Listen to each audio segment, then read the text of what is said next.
What's inspiring for me is that I've watched this journey unfold at Rapid7 over the last year, and to see where the team started and where it's gone under Ed's leadership is just really amazing. And what a great story. I love the idea of being true to your identity and making sure that it's visible in the way that you attract people. And for some people, it's not going to connect with them, and that's totally fine. You want the people that are going to thrive in your environment, and sometimes those people need to understand what it's like to work there before they ever apply. So I think it's a fantastic example. I couldn't be more excited to bring up our next speaker, Fred Kofman.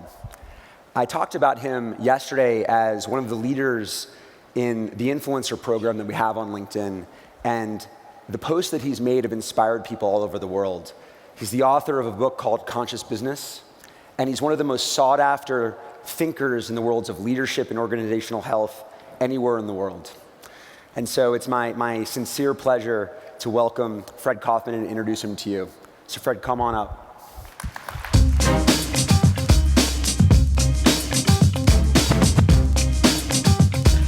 All right.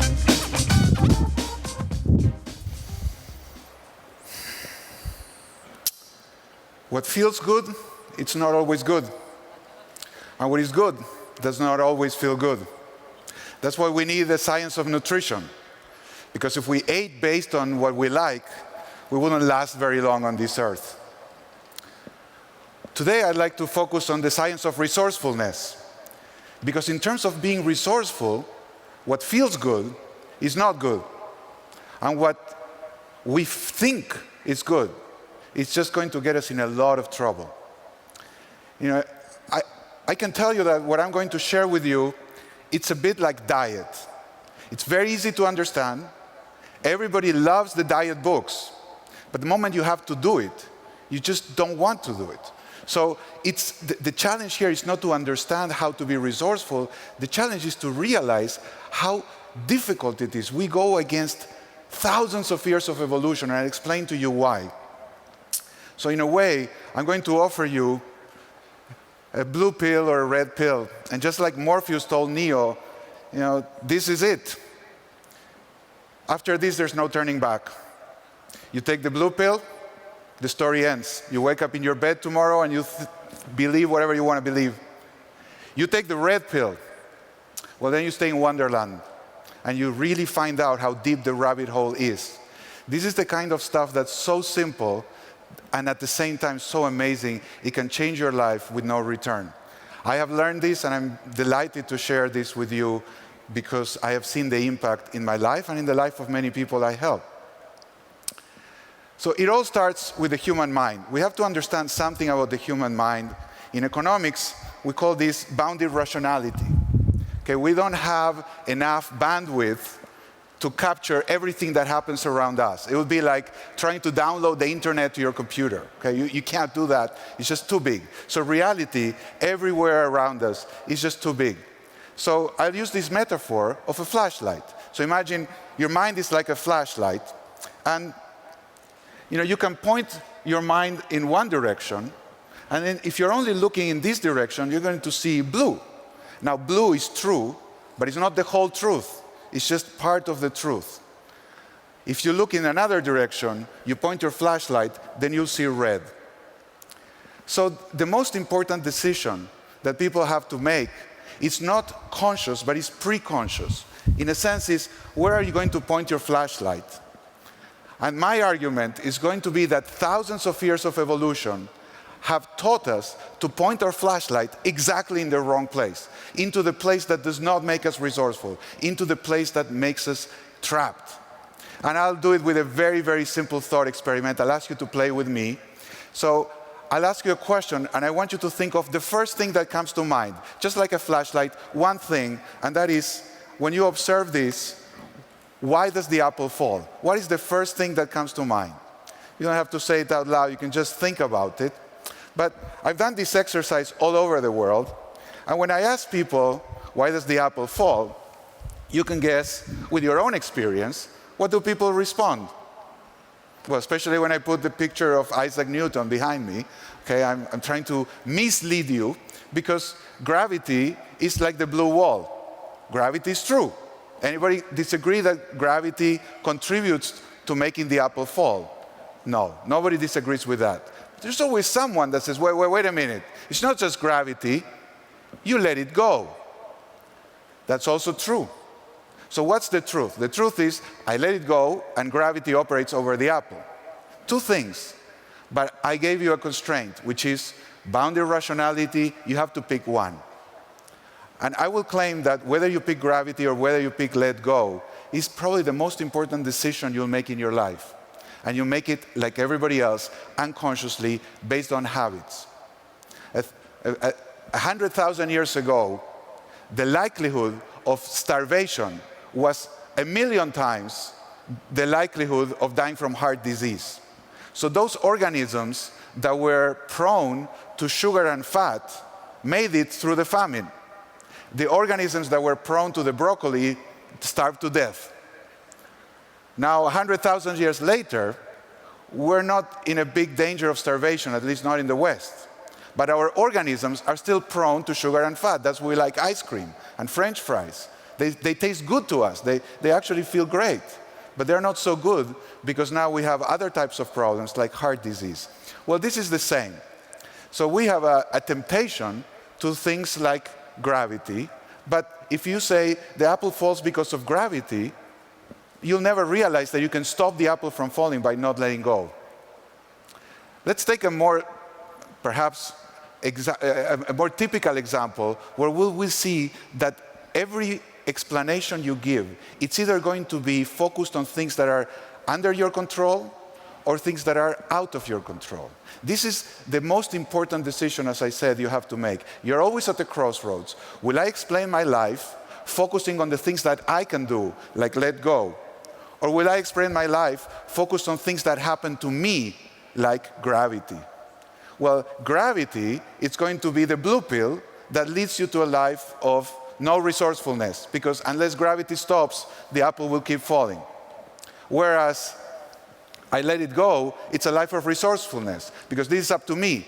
Even with gravity, I can prevent the apple from falling. I am empowered to do something about this. So let's take an example. I don't know if this ever happened to you, but have you ever been in a meeting when someone arrives late?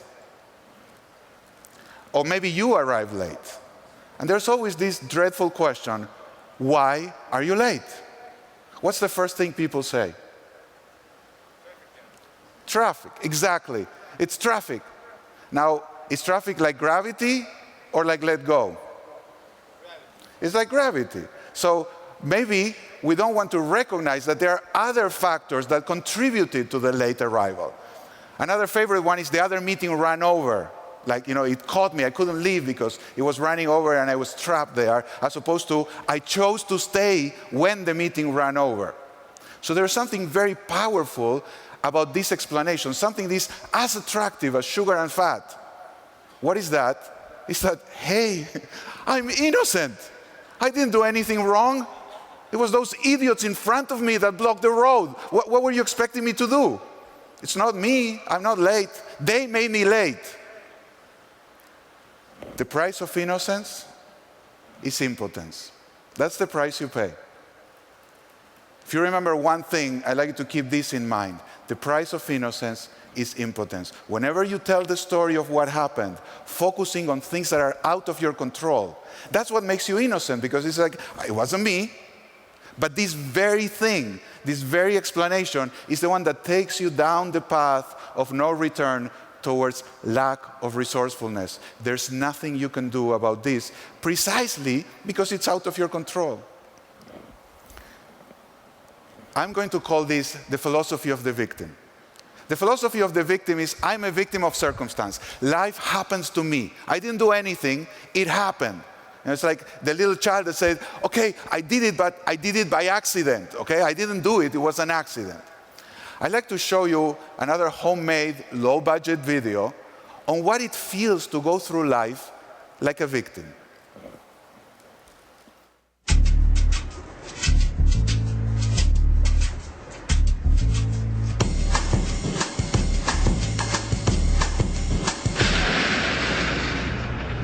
Whoa, that's not good. Oh, I don't need this. I'm already late. Somebody will come. Anybody out there? Do you have a phone? No. Sorry. Somebody! Hello? There are two people stuck on an escalator and we need help. Now, would somebody please do something?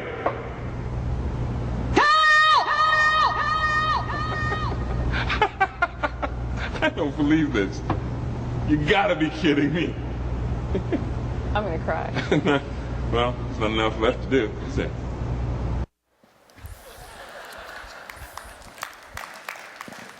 Now, if you ask these two people, why are you stuck? What's their story? What would they say? The escalator stopped. Is that true? Yes, but that's the danger. That it's true that the escalator stopped, it's true that there's gravity, and it's true that there's lots of traffic or meetings run over. That is true, just not the whole truth. Where are you pointing your flashlight? Are you pointing your flashlight to the part of the world that you can do something about, or are you pointing your flashlight to the part of the world that makes you powerless? It's so tempting to be powerless. We learn this in our earliest age. If you have kids, I am sure that your child never walked up to you to say, "Daddy or Mommy, I broke the toy." Have you ever heard something like that? But notice, even a 2-year-old has a very subtle command of language. It broke. It broke. And I kept asking them, and where were you when it broke? It's like, I wasn't there. It broke. So unfortunately, I think I bought a lot of suicidal toys. You know, they committed harakiri at night. In the morning, they were broken. Just the same, you know, we have suicidal milk. It just spills. It just jumps out of the bottle and it spills. Now, this is 2-year-old, 3-year-old. If you have children, you hear this all the time. This is impersonal language. And if you have two and there's any time a fight and you say, "Who started it?" "She did, he did, she did, he did." And I said, "Why did you hit your sister?" "Well, she stuck her tongue at me. She made me do it. In fact, I didn't hit her. She hit herself through me." She's also suicidal. But I mean, it's so natural. It's so natural. Just like, you know, ask your child, "Do you want ice cream or do you want broccoli?" What are they going to say? "I want to be a victim, Daddy. I want to be a victim because then I'm innocent. Then I look nice. Then I look perfect to you. Then you'll love me. You'll protect me. And if we are in the caveman age, I will survive. Because if you're not nice and there's a choice, because there's not enough food, guess who's going to be left behind? The ones that are not innocent, the ones that are making trouble. So we all want to look like the ones not making trouble. And that's why this is so insidious. These people grow up and they say things like, "I'm sorry, the project got delayed. You know, it wasn't our fault. It just didn't feel like coming out. So it's delayed back there." Or, "The file got lost. You know, it just got lost. I mean, I don't know, it took the wrong turn in the network and now nobody can find it." And of course, is it sales or is it product? "Oh, it's your fault. You know, the salespeople are saying we don't have product. The product people they sell the things we don't have. Whose fault it is? They made me do it. They made me do it." That's life. We learn at an early age and we never unlearn. So I'm here to give you the red pill. Because if you keep doing this, you're going to get in trouble. So this is like a diet. It's not something you can think about. You have to actually do it. So I'm going to ask if we can turn on the lights because we're going to do an exercise.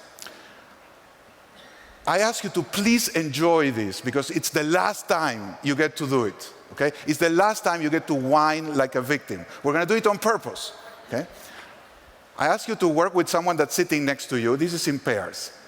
So one person is going to play the absolute victim. It is not your fault. Somebody did it to you. You are an innocent victim of external circumstances or people. The other person is going to ask these questions. So if you are fostering a victim, you want to ask them questions like, what happened to you? And who's to blame? What did he or she do wrong? What should he have done? And what should he do now? So you ask them these questions.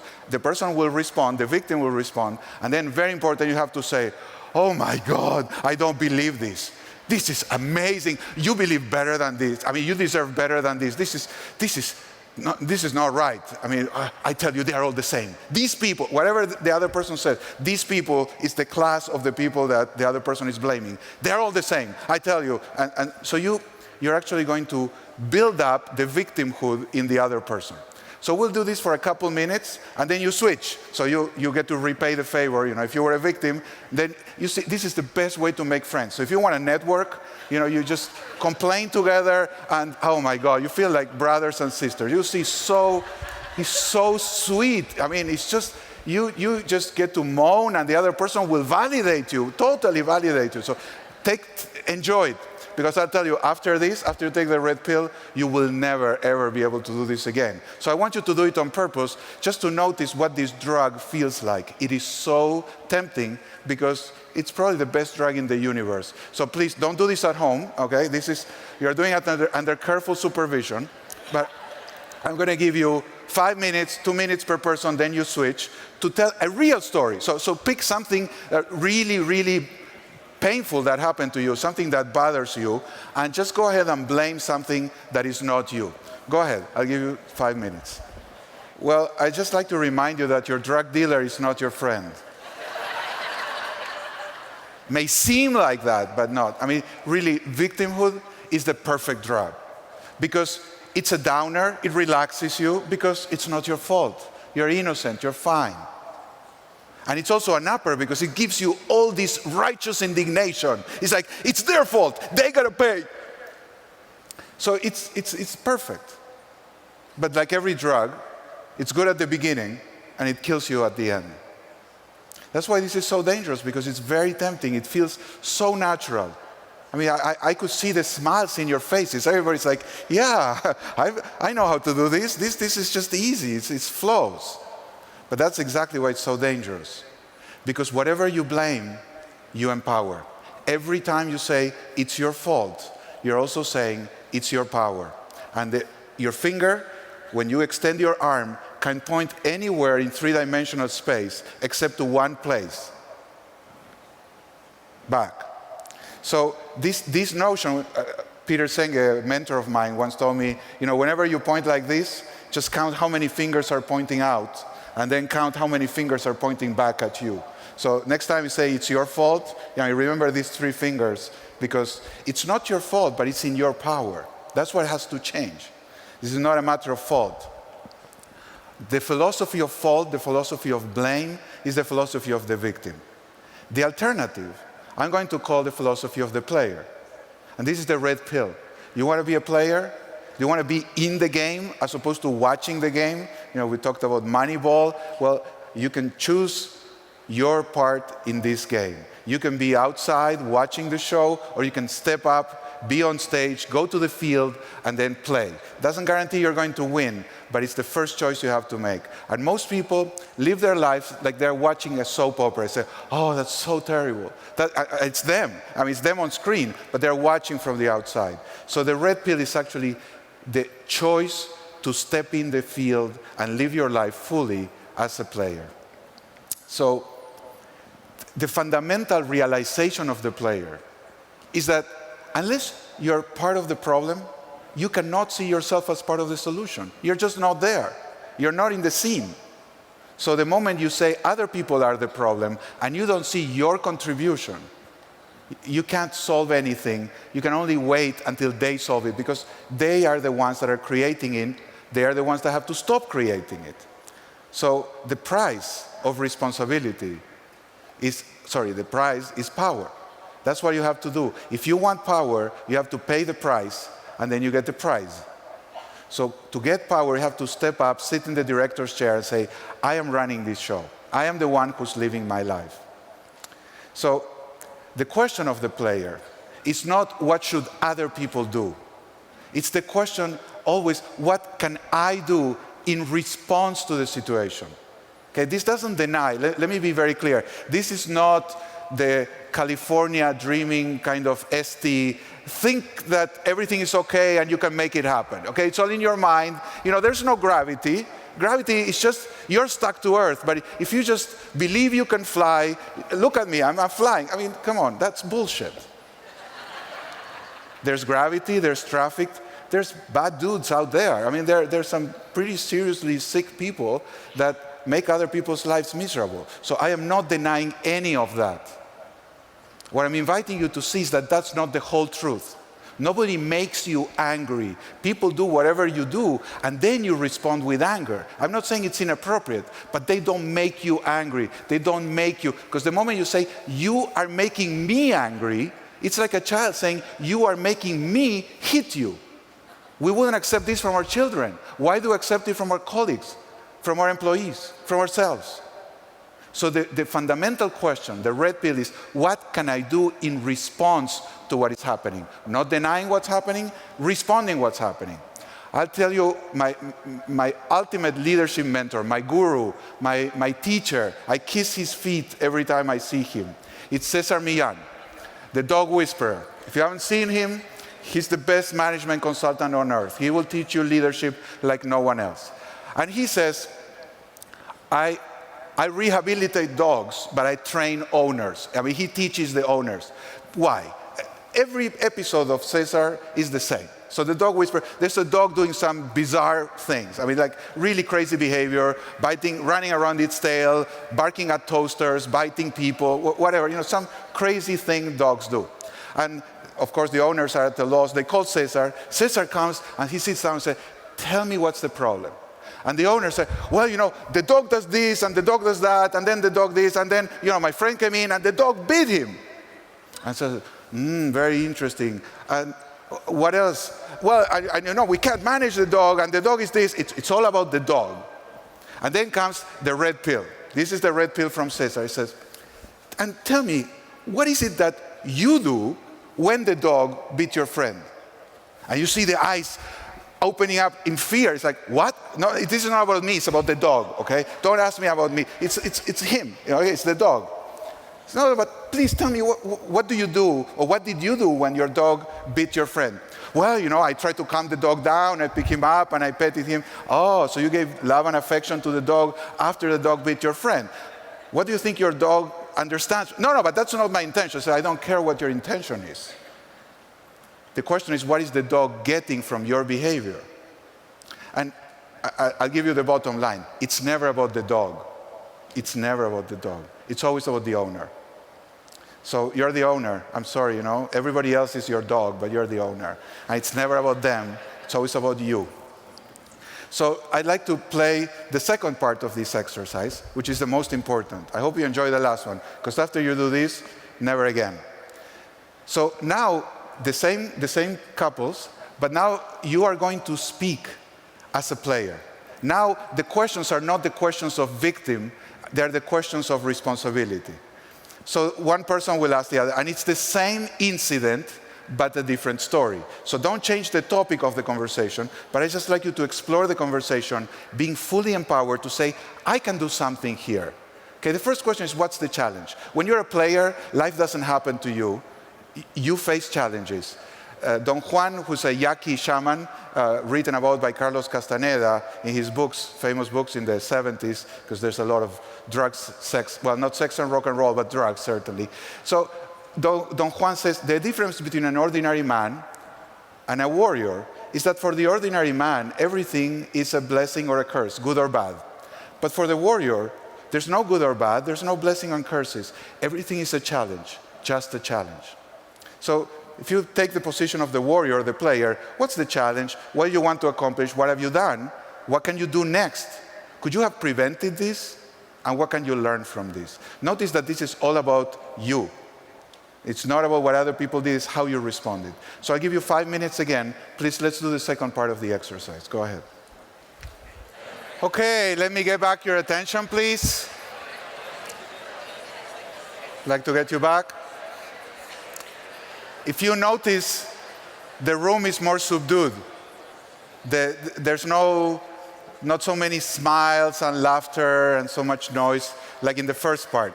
This is not as much fun. I'm sorry, I wish I could make it as appealing Just like I wish I could make broccoli appealing to my children just like ice cream, but I can't. This is not so tempting, but even though it doesn't feel so good, it is actually very good for you. This is the key of resourcefulness, to live your life from the perspective of the player. When I present this material, people say, wait a minute, but how can you live like this? I mean, everything then affects you, everything becomes a problem for you. And I say, yes, because anything that matters to you, you make it your problem. Most people say, well, if I didn't break it, I don't have to fix it. That's a stupid idea. If it bothers you, then you can fix it, or you can do something about it. Imagine you're stepping on my foot, and I say, oh, it's not my problem because you are breaking it. I mean, you're breaking my toe, so it's your problem. You have to fix it. Well, you're hurting me. It's my problem. There's no limit to how far you can take this. Anything that you care about, anything that matters to you. World hunger. Did you create this? No. Is it your problem? If you care enough, yes. You have to do something about it because it matters to you. Now, I'll tell you one typical excuse that people use. They say, well, I get it, Fred. I get it. I'm going to be a player. I went back after a workshop. I implemented your principles, and I was really a player, but it failed. It just doesn't work. So, well, what happened? Well, I'm surrounded by victims. My team is a bunch of victims, and they're all whining all the time. They need to take your seminar. It's great for business, because then, everybody says, I don't need this, I already do it. But my people, oh boy, my organization, I mean, you should talk to my CEO, you should talk to my employees, you should talk to my colleagues, you should talk to my clients, you should talk to my vendors. I mean, everybody needs it except for one person, me, because I'm right already. So here's your next challenge. What are the typical victim stories that you hear in your organization? What are the ways in which people are stuck away from resourcefulness? They're not able to do things because they're blaming factors that are out of their control. And you could stop there and just go back and say, oh, you're all a bunch of victims. And people do that. That's an insult that is not helpful. The question for you as a player and as a leader is, how can you participate and change the story so that they feel empowered without insulting them? It is not a trivial thing to do, but it's a very compassionate and a very kind thing to do. Help other people realize that that's not the whole story without invalidating their story, because we're all victims. There's a lot of stuff that happens that is completely out of our control. So there's no sense in denying that. That's like superpowers. It doesn't work. But it's very human to say, yes, this is the challenge I'm facing. Life is very difficult in many ways, but I have something to do in response. I can do something. So I'd like to finish with a funny story. Well, not a funny story, but a story that could be funny if you imagine it like this. There was a Qantas plane which had an engine that blew up. So imagine you're on this plane, you're sitting there, and then suddenly the engine blows up. You see the smoke, the flames, and then you see the pilot coming out of the cockpit, sitting next to you, and opening a newspaper. Horrified. You said, what the hell are you doing? And the pilot says, I'm sorry, this is maintenance problem. I don't do engines, I fly. This is not my job. What would you say? I mean, I'll tell you what I would say. Go the hell back there. I mean, you're crazy. You have to fly this plane. The guy says, why? I mean, really? Are you saying it's my fault? No, but you have to fly the plane. Why? It's not a trivial question. Why does he have to fly this plane? And it's not because we're all going to die because he has a parachute. So he's not going to die. He's just reading the newspaper before he jumps. Why does he have to fly the plane? Because he's the freaking pilot. And that's what being a pilot means.